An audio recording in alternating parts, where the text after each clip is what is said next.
টঙ্গীর ইজতেমা ময়দানে দখল নিয়ে তাবলিগের জুবায়ের ও সাতপন্থীদের মধ্যে সংঘর্ষে নিহত ৩, আহত শতাধিক। জানুয়ারিতে ট্রাম্প দায়িত্ব নিলে বাংলাদেশে তৈরি পোশাক শিল্পের জন্য নতুন সুযোগ সৃষ্টির আশা অর্থনীতিবিদদের, খাতটির বিদ্যমান অস্থিরতা দূর করার তাগিদ। দেখছিলেন ক্রাউন সিমেন্ট সংবাদ শিরোনাম। টঙ্গীতে বিশ্ব ইজতেমা ময়দানের দখলকে কেন্দ্র করে তাবলিগ জামায়াতের জুবায়ের ও সাতপন্থীদের মধ্যে সংঘর্ষে ৩ জন নিহত ও শতাধিক মুসল্লি আহত হয়েছেন। আহতদের অনেককে ঢাকা মেডিকেলে ভর্তি করা হয়েছে। পরিস্থিতি নিয়ন্ত্রণে টঙ্গীতে ৪ প্লাটুন বিজিবি ও ঢাকা মেডিকেলে সেনাবাহিনী, র্যাব ও পুলিশ মোতায়েন করা হয়েছে। বুধবার ভোররাত 3:15টার দিকে এই সংঘর্ষ শুরু হয়। নিহতরা হলেন কিশোরগঞ্জের ১১সুন্দু গ্রামের আমিরুল ইসলাম বাচ্চু, ঢাকা দক্ষিণখানের বেড়াইদের বেলাল ও বগুড়ার তাজুল ইসলাম। স্থানীয়রা জানিয়েছেন, রাত ৩টার দিকে সাতপন্থীরা তুরাগ নদীর পশ্চিম তীর থেকে কামারপাড়া ব্রিজ সহ বিভিন্ন রাস্তা দিয়ে ইজতেমা ময়দানে ঢুকতে থাকে। এ সময় ময়দানের ভেতর থেকে জুবায়েরপন্থীরা ইট পাটকেল নিক্ষেপ করে। জবাবে সাতপন্থীরাও পাল্টা হামলা চালায়। এক পর্যায়ে সাতপন্থীরা ময়দানে ঢুকে পড়লে উভয় পক্ষের মধ্যে ব্যাপক সংঘর্ষ শুরু হয়। ইজতেমা ময়দানে সংঘর্ষে হতাহতদের টঙ্গী আহসানুল্লাহ মাস্টার জেনারেল হাসপাতাল সহ বিভিন্ন হাসপাতালে নেওয়া হয়েছে। ঢাকা মেডিকেলে আনার পথে বেড়াইদের বেলাল মারা যান। সাতপন্থীদের প্রভাবশালী মুরব্বী মুয়াজ বিন নূর এক ভিডিও বার্তায় দাবি করেছেন, ইজতেমা ময়দানে তাদের নিয়ন্ত্রণে রয়েছে। জুবায়েরপন্থীদের আক্রমণে তাদের এক ভাই শহীদ হয়েছে। দর্শক, কাকরাইলে আছেন আমাদের বিশেষ প্রতিনিধি মহিবুল্লাহ মহিব। সরাসরি যাচ্ছি তার কাছে। মহিব, টঙ্গী ইজতেমা ময়দানের সংঘর্ষের ঘটনা ও আহতদের বিষয়ে কি তথ্য আছে আপনার কাছে?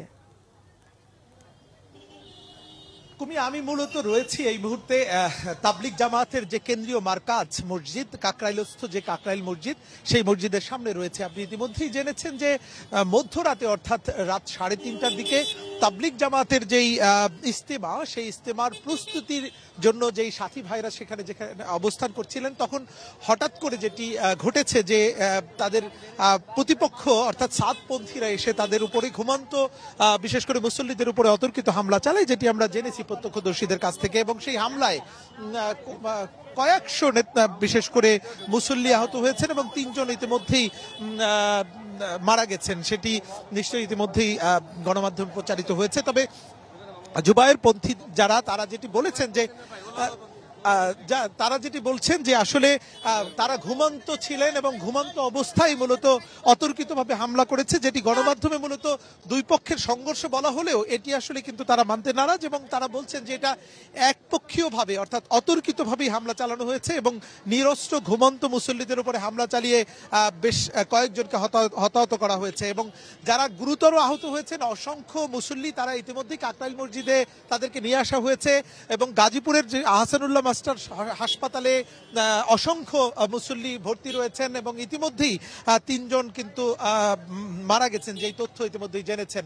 তবে কিছুক্ষণ আগে মাওলানা মামুনুল হক যেটি জানিয়েছেন যে বিশেষ করে এই বাংলাদেশ বিরোধী যারা, বাংলাদেশের বিরুদ্ধে যারা কাজ করছেন, তারাই মূলত অতর্কিতভাবে তারা হামলা চালিয়েছে এবং বাংলাদেশকে কিভাবে উত্তপ্ত করা যায়, কিভাবে ইসলামকে ধ্বংস করা যায়, যারা ইসলামপন্থী যারা, তাদেরকে মূলত তাদের কার্যক্রম থেকে কিভাবে বিরত রাখা যায়, সেই চক্রান্তের অংশ হিসেবেই এই হামলাটি করা হয়েছে। এবং এই হামলায় যারা জড়িত তাদের ছবি এবং তাদের যে ভিডিও ফুটেজ সেটি কিন্তু রয়েছে। সেই ভিডিও ফুটেজ দেখে যদি তাদের বিরুদ্ধে ব্যবস্থা নেওয়া না হয়, তাহলে ভবিষ্যতে আরো বড় ধরনের কোনো ধরনের অঘটন ঘটতে পারে, এমন কিন্তু আশঙ্কার কথা জানিয়েছে। তো সব মিলিয়ে আগামীতে যে তাবলিগ জামাত বা ইজতেমার যে প্রস্তুতি, সেটির বিষয়ে কিন্তু এখনো কোনো সিদ্ধান্ত হয়নি। তো সেই সিদ্ধান্ত ওলামা সম্মেলনে মূলত এই ব্যাপারে সিদ্ধান্ত নিয়ে জানানো হবে। তো এই ছিল কাকরাইলের যে মারকাজ মসজিদে যে তাবলিগের যে এই মুহূর্তে যে উত্তেজনাকর পরিস্থিতি, সেই পরিস্থিতির সার্বিক তথ্য।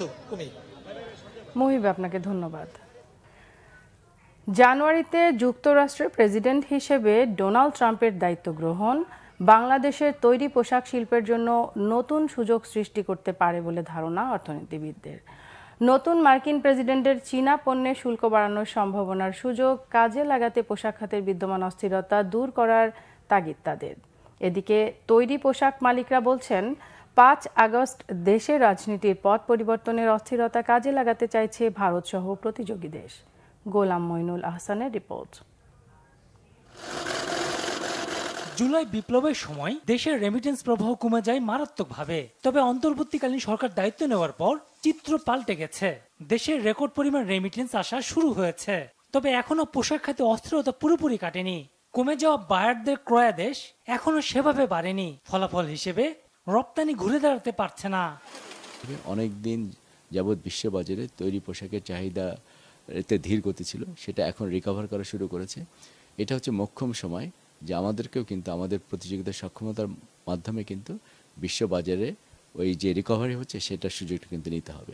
বিভিন্ন কারণে আমরা শ্রমিক অসন্তোষ দানা বেঁধে উঠেছে এবং আইন শৃঙ্খলা পরিপন্থী যে কাজগুলো করা হচ্ছে এটাও কিন্তু গার্মেন্টসের শিল্পের উপরে ওভারঅল আমাদের যারা বায়ার্স আছেন তাদের আস্থা সংকট তৈরি করতে পারে। এটা যদি কন্টিনিউ করে, গিফটি মেরে যে কিছু স্বার্থনশীল বসে থাকে তারা সুযোগ সন্ধানে থাকে যে কখন এক সেক্টরকে সবল মারা যায়। সেটা কিন্তু এই 5ই অগাস্টের আগে পরে মিলে কিন্তু সুযোগ তারা আবার নিয়ে নিয়েছে। এটা হলো একটা ইন্টেরিয়র গভর্নমেন্ট, এই সুযোগটা সবাই কিন্তু নিচ্ছে। আর এই সুযোগটা দেশীয় লোকজন নিতেই পারে। অনেকেই বিভিন্ন ক্ষোভে উত্তেজনা কারণে হয়তো তাদের খুব বৈপ্লবিক দেশীয়ভাবে হচ্ছে। আর এই সুযোগটা কাজে লাগাচ্ছে আমাদের পার্শ্ববর্তী দেশ।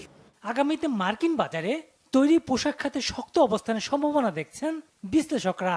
প্রেসিডেন্ট ট্রাম্প জানুয়ারি থেকে তার টার্ম শুরু করতে যাচ্ছেন এবং অনেকেই মনে করছেন যে চায়নার উপরে অতিরিক্ত শুল্ক আসবে। সেটাও যদি আসে সেটাও কিন্তু আমাদের জন্য একটু সুযোগ হতে পারে। কিন্তু আমরা যদি আমাদের সাপ্লাই সাইডকে ঠিক করতে না পারি, আমরা যদি নিরবিচ্ছিন্ন সরবরাহ না দিতে পারি, তাহলে কিন্তু বিশ্ব বাজারে সেই যে অতিরিক্ত চাহিদা তৈরি হবে সেখান থেকে কিন্তু আমরা সুবিধা নিতে পারবো না। এটা আমাদের একটু মনে রাখতে হবে। যদি আর এই ধরনের কোনো মাহমুদ দিনের ঘটনা না ঘটে, যদি ছবিগত না হয়, তাহলে কিন্তু অর্ডারগুলি আবার বাংলাদেশে আসবে। আমরা যখনই অর্ডারগুলি আসার পরে টাইমলি শিপমেন্ট করতে পারবো, অটোমেটিক আমাদের পরের কাছে ফ্লো কিন্তু ঘুরে দাঁড়াবে। আগামী ৩-৪ মাসের মধ্যে পোশাক খাত ঘুরে দাঁড়াবে এমন আশা তৈরি পোশাক মালিকদের। গোলাম মইনুল্লাহ হাসান, বাংলা ভিশন, ঢাকা। এই ছিল এখনকার মতো। পরের সংবাদ বেলা 2টায়, এর আগে 1টায় রয়েছে নিউজ টপ 10 দেখার আমন্ত্রণ রইল। এছাড়া বাংলা ভিশন সংবাদ ও সংবাদ সংশ্লিষ্ট অনুষ্ঠান দেখতে ভিজিট করুন www.dvnews24.com ও facebook.com/banglavisionnews এবং সাবস্ক্রাইব করুন youtube.com/banglavisionnews। এতক্ষণ সাথে থাকার জন্য ধন্যবাদ সবাইকে।